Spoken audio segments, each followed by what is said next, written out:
Former Governor Bill Clinton had been at the Fayetteville airport just 1 week ago, making a last call for support in the Democratic runoff election. This morning, he greeted many of the same people again, but this time he came as a winner, his party's candidate for governor.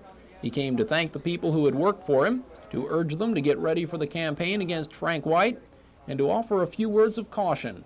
There has been a lot of billing of this campaign, or characterization of it as a rematch, Rocky Part 2 or something like that. But I want to caution you about that. An election is not primarily a personal struggle between two candidates. People do not give of their time and their money.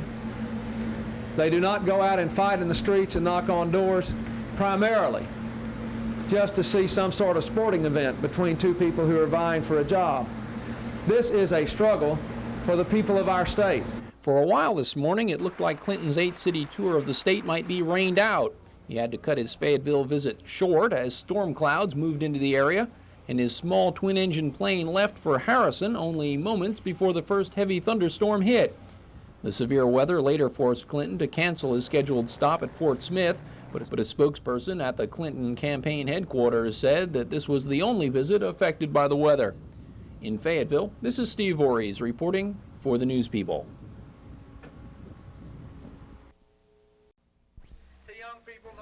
It was a fiery Bill Clinton who addressed more than 1,000 students gathered on the campus mall this afternoon. The tone of the speech was reminiscent of those that candidate Clinton gave while first seeking the governor's mansion in 1978. The governor told the students that since his first administration, the percentage of the state budget devoted to prisons had doubled at the direct expense of aid to higher education. Clinton said that of the proposed $34 million in increased aid to higher education, $9.5 million will be earmarked for faculty salaries. He said he was determined to stop the turnover of qualified instructors, now running at 13+% annually on this campus. That's a rate 2 times greater than the national average. However, the governor's most impassioned remarks were directed at the proposed improvements in campus facilities. You see that T-shirt over there that says, "Pray for me, I go to school in the chemistry building"? Well, one of my proposals is that I want to give you enough money before the first of the year to fix the chemistry building. Before the first of the year.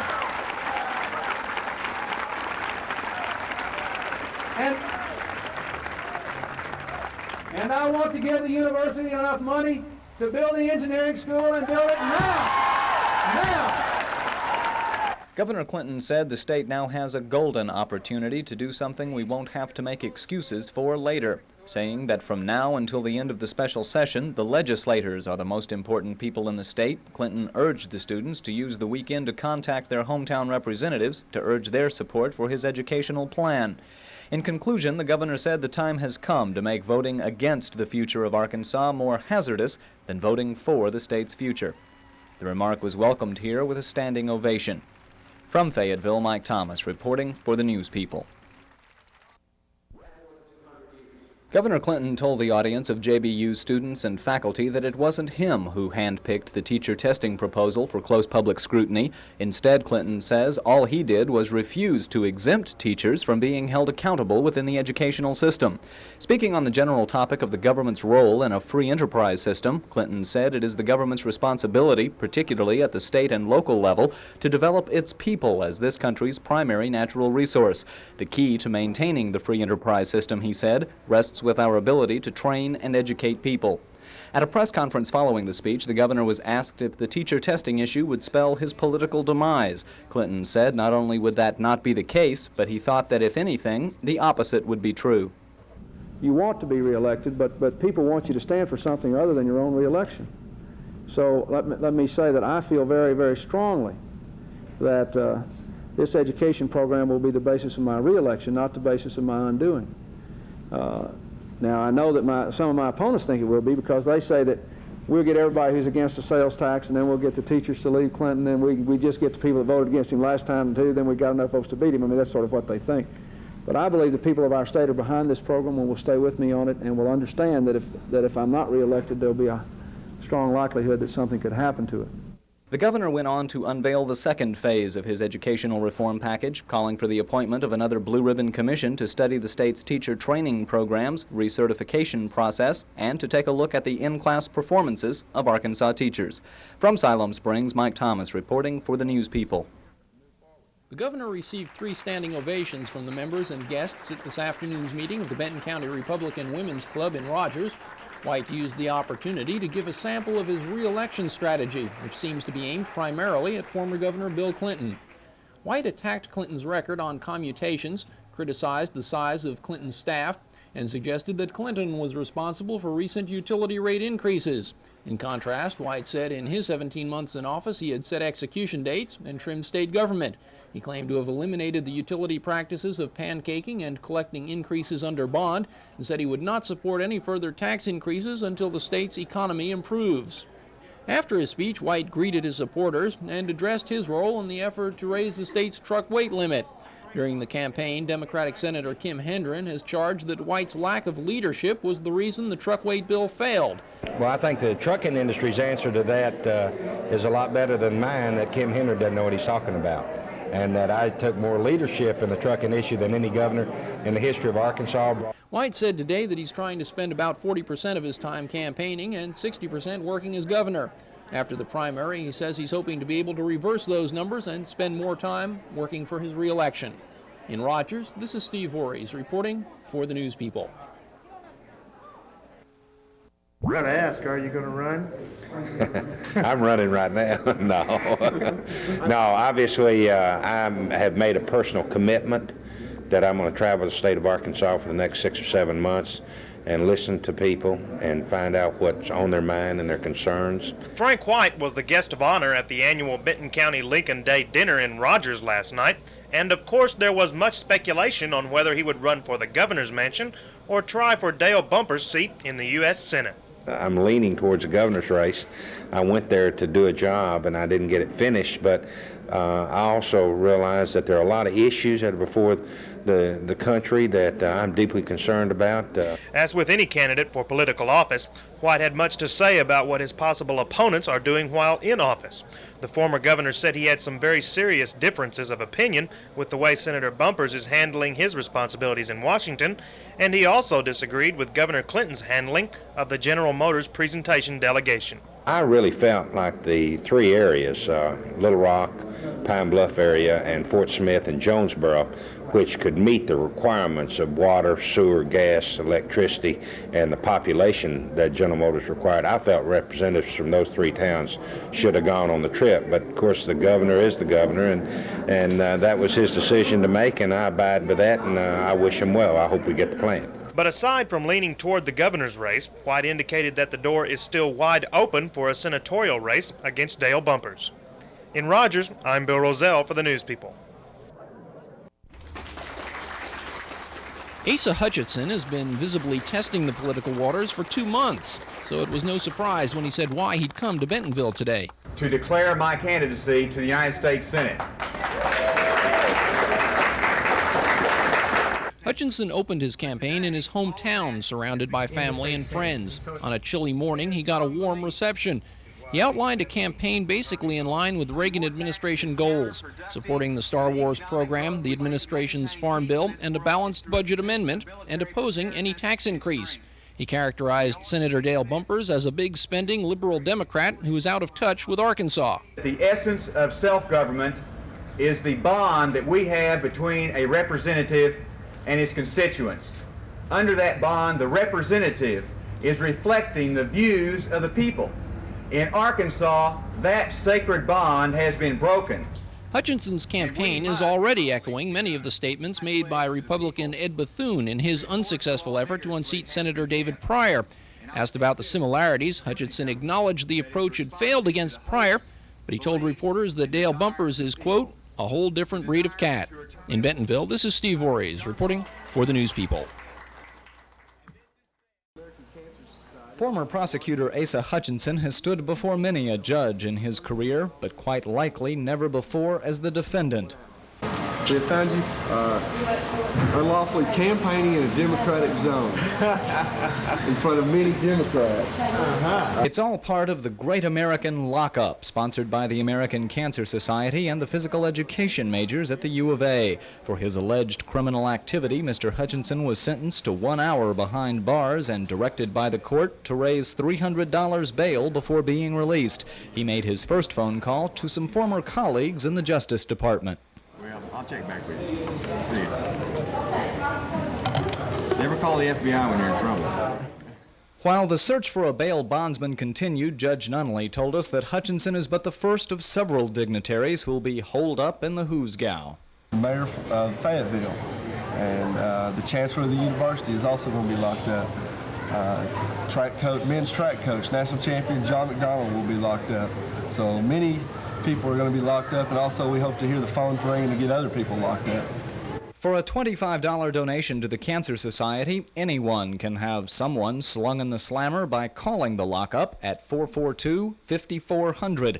There'll be a judge on duty from 10 until 6, both tomorrow and Friday. In Fayetteville, Mike Thomas for the News People.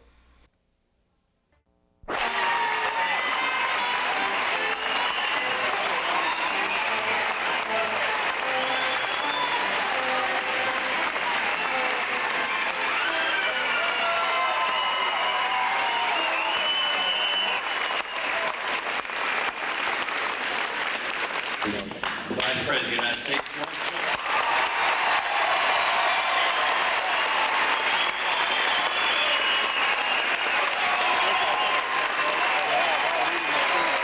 I understand these states. I am your neighbor from Texas. I understand the work ethic and the belief that we all have in a pride in this country.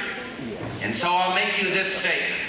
If I win Super Tuesday tomorrow, and win it convincingly, I will be, without a doubt, the next President of the United States.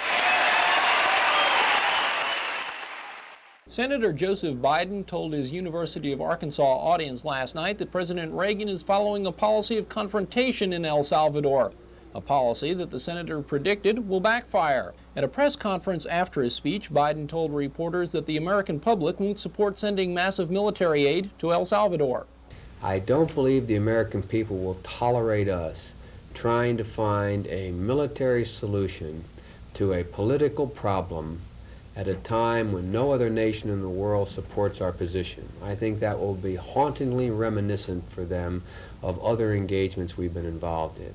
The senator from Delaware said the U.S. has definite interests in a stable Latin America, but he argued that the way to protect those interests was through diplomacy, not military force. In Fayetteville, this is Steve Voorhees reporting for the News People. The volunteers in all 50 states have asked me to run as a candidate for President of the United States. Jim Stockdale, our vice presidential candidate, and I are honored to accept their request. Those words ended weeks of anticipation for these Perot supporters. These people have stayed together under the name of United We Stand America. Their mission, to hold candidates accountable for their actions and to influence policy.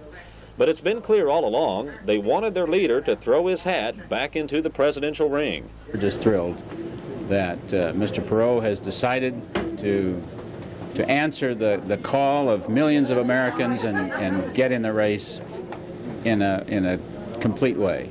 Neither political party has effectively addressed the issues that concern the American people. They've asked me to run this campaign on the issues and to assure that the problems that the American people are concerned with will be dealt with after this election is over. I think whenever they see his campaigning compared to Bush's and Clinton's, that they're going to see that he's still the right person. Perot says he's not getting back into the race just to help one of the other candidates. He plans to win. His volunteers know they have a month of hard work ahead of them. Can he win? Yes, he can. Our polls that we have taken here in Fort Smith show him to be running in the front, not in the back. And we think that this will show all over the country that he will be a winner. Absolutely. Absolutely. I have every bit of confidence or we wouldn't be working this hard. In Fort Smith, I'm Guy Westmoreland, TV5 First Team. The candidates were allowed to get up and move around. They were not allowed to give opening statements. Instead, they answered questions from a single moderator and an audience made up of 209 uncommitted voters. It didn't take long for President Bush and Governor Clinton to begin their attacks on each other. I am deeply troubled by someone who demonstrates and organizes demonstration in a foreign land when his country's at war. But the big argument I have with the governor on this is this taking different positions on different issues, trying to be one thing to one person here that's opposing the NAFTA agreement and then for it, what we call waffling. The Washington Post ran a long editorial today saying they couldn't believe Mr. Bush was making character an issue, and they said he was the greatest, quote, political chameleon for changing his positions of all time. Now, I don't want to get into that. Wait a minute. Washington Post. I just find it fascinating that while we sit here tonight, we will go into debt an additional $50 million in an hour and a half. Now, it's not the Republicans' fault, of course, and it's not the Democrats' fault, and what I'm looking for is who did it. Now, they're the two folks involved, so maybe if you put them together, they did it. I'm Guy Westmoreland for your TV5 Morning News. There are those who are saying President Bush and Ross Perot lost the second debate because they didn't personalize their answers the way Governor Clinton did. I have seen what's happened in this last 4 years when, in my state, when people lose their jobs, there's a good chance I'll know them by their names. You know, I've interviewed Governor Clinton 3 or 4 times, but I don't really know the man all that well on a personal basis. So I thought, well, I'll get to know him a little bit better if I can meet some of his friends. And after what he said at the debate, this seemed like a good place to find him.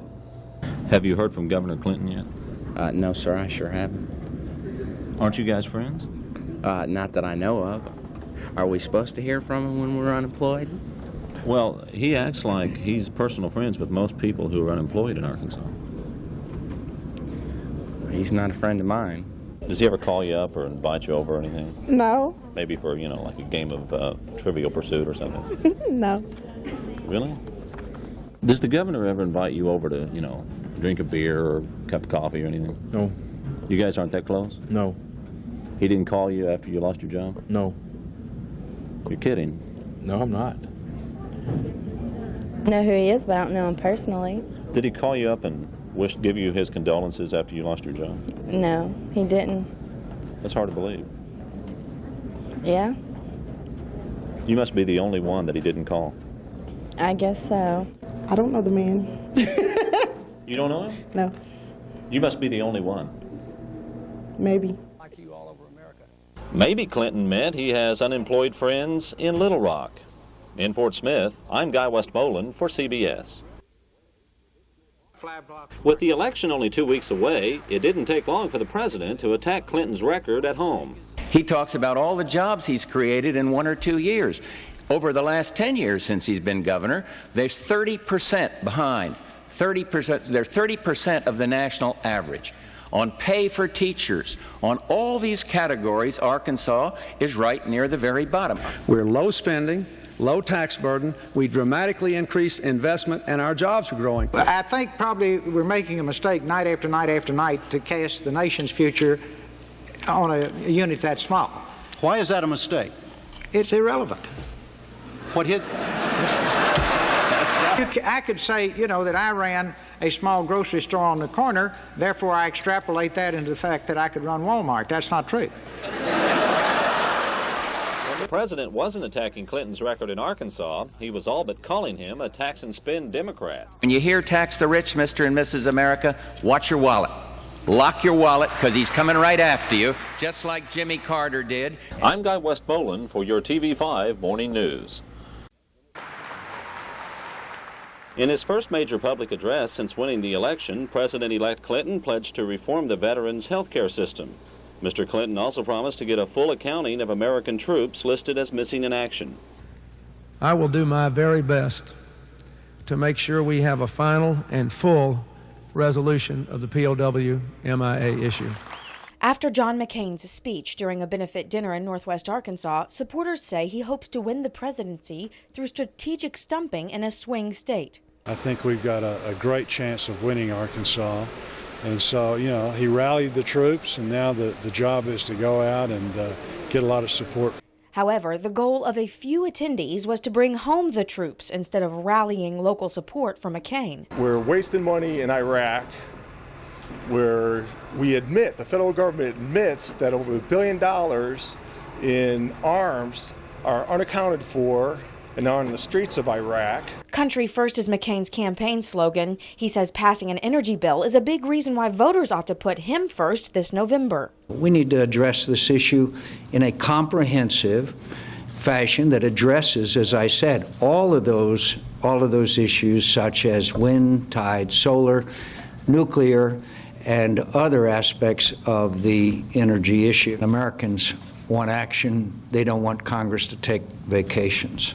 And according to many attending the dinner, McCain has won their approval in turbulent economic times. I'm here to support John McCain. I think he's right for America at this time. I think we have a national security issue, maybe as great as we've ever had since World War II, and I think he's the man to get us through it.